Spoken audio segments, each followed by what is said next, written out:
It's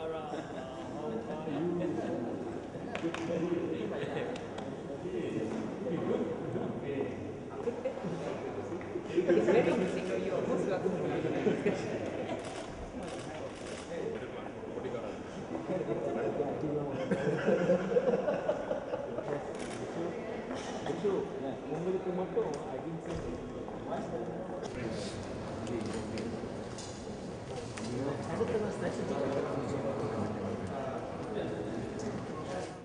No, in the first place, we didn't have to come here.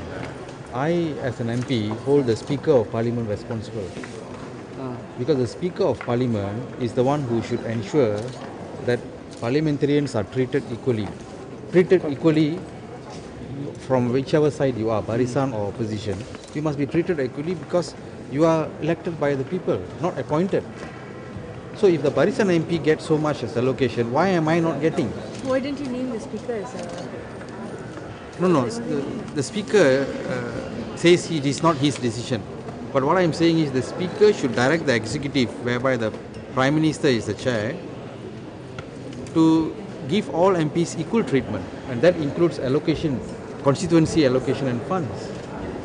So how can we be deprived? In fact, the worst thing is the loser in Teluk Intan, the losing candidate in Teluk Intan is getting allocation from the Prime Minister's office, and I am not getting. I'm not able to carry out my programs effectively in Teluk Intan. So this is the quarrel we have come here. And I'm surprised that even leave, the judges have to take a day to decide. They should straight go to the merits of the case by allowing leave straight away. And CJ has mentioned, is there discrimination? Of course there is discrimination. Why in other countries like India, Australia, England, opposition MPs also get the same allocation? Why in Malaysia we cannot get? So I think the Speaker in Parliament has abdicated from his responsibilities in ensuring that all MPs are treated fairly. In any case, we come back tomorrow for their decision. The decision has been deferred to tomorrow. Okay? So basically our lawyers are saying this is just the leave stage. Leave stage is just whether is there a case which is significant enough to be addressed, So it is actually not the hearing of the whole. What you want is a permission for the case, for all the facts, for witnesses to be called, all submissions, the documents be presented to the court, at the High Court level, And normally a leave application is a very simple thing, as long as it's, it's on the topic, it is not, it should be allowed, you see. But here we are now the door is being shut to us. In fact, actually at the High Court we got the leave. Then there's removed at Appeal Court. So now we're coming here back to the Federal Court to get the key for the High Court. And today is getting a key to the Federal Court to ask for the key to the High Court. Basically what today's application is for. So actually I was hoping that since the issues are so clear, they could have given leave today itself. Hoping to get it today. Now they're going to answer us tomorrow. Tapi ini satu isu yang begitu penting untuk rakyat Malaysia. Kerana 1 million untuk 222 konstituensi, artinya 222 million tiap tahun. Dan sekarang caranya duit ini dipakai ialah hanya untuk MP-MP daripada BN. Dan saya tahu apa yang berlaku ialah itu duit itu mereka buat list 10 projek, itu duit semua masukkan dalam akaun mereka. Lepas tu mereka keluarkan. Adakah mereka keluarkan macam ditulis dalam list mereka ataupun dikurangkan dengan komisen semua? Siapa tahu. So we are asking that the whole thing, cara dia duit ni dipakai harus jadi transparent, mesti ada ketulusan, Dan kita bawa ke mahkamah sini untuk membersihkan proses lah. Make sure the whole process is laid out, it is transparent, so people's money goes back to people.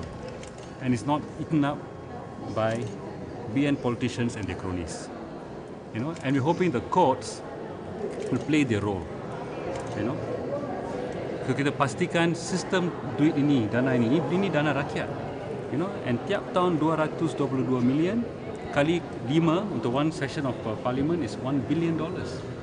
Okay? Ini bukan duit BN, ini duit rakyat. And we're just hoping that this process, kita akan bersihkan proses itulah. Dan cara duit ini dipakai dari lebih bersih, lebih telus, lebih accountable. And kita harap courts ini akan main peranan mereka, untuk bantu rakyat. Dan actually untuk Attorney General ni dia peguam untuk public, untuk orang awam.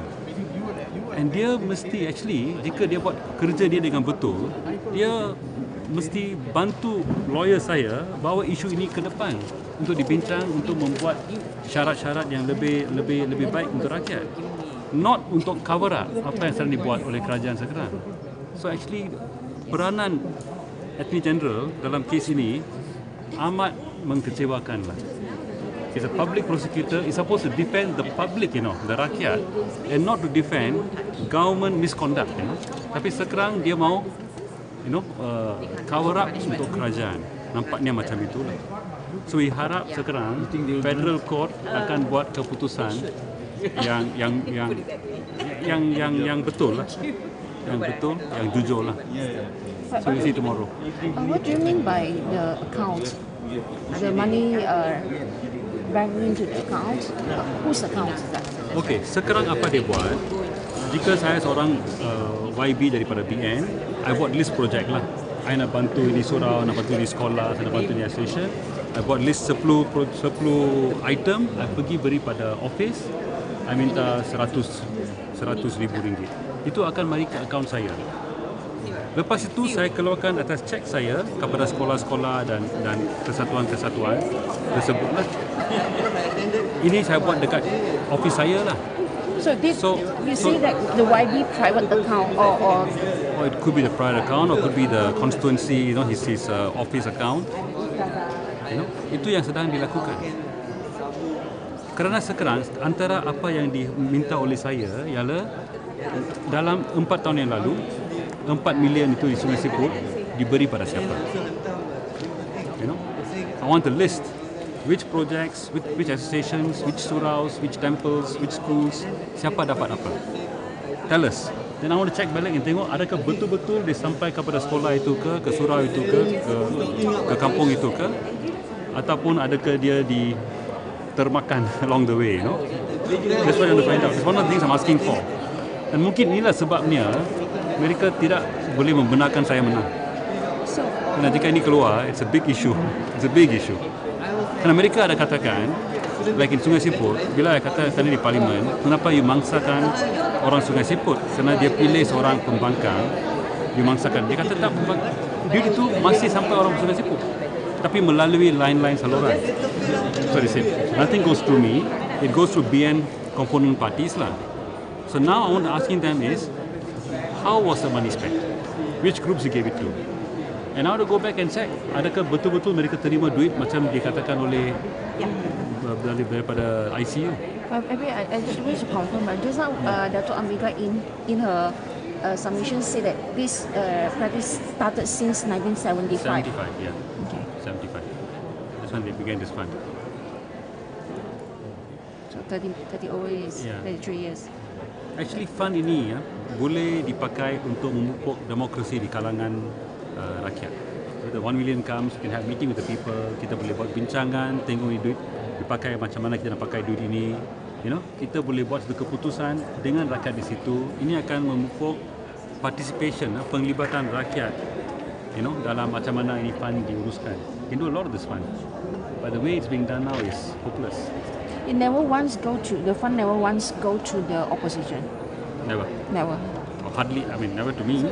Most likely not. Areas that the opposition Wins. Opposition parliamentarian assemblyman, it is given to the coordinator, right? PN coordinator. Yes. To be in coordinators. Like in Sungai Siput, I think it goes to Gerakan, it goes to MIC, Oh, it goes not to just UMNO. one PN coordinator. No, they also get bits of it.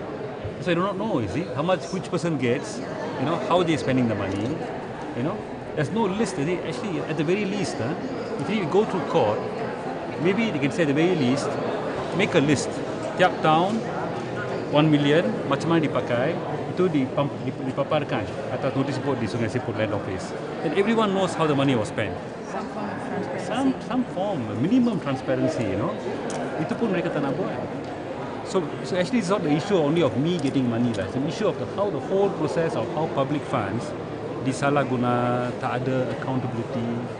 So, and the courts have a huge role to play untuk buka isu ini untuk menjadikan dia lebih transparent, lebih telus. So we hope the courts help us out. But the courts are independent institution, They should stand separate and try and improve the whole process. Okay. I just confirm here. This is the first case of a YB to challenge the public fund. Yes. Okay. First case of this. First case. Yes. Never before a YB.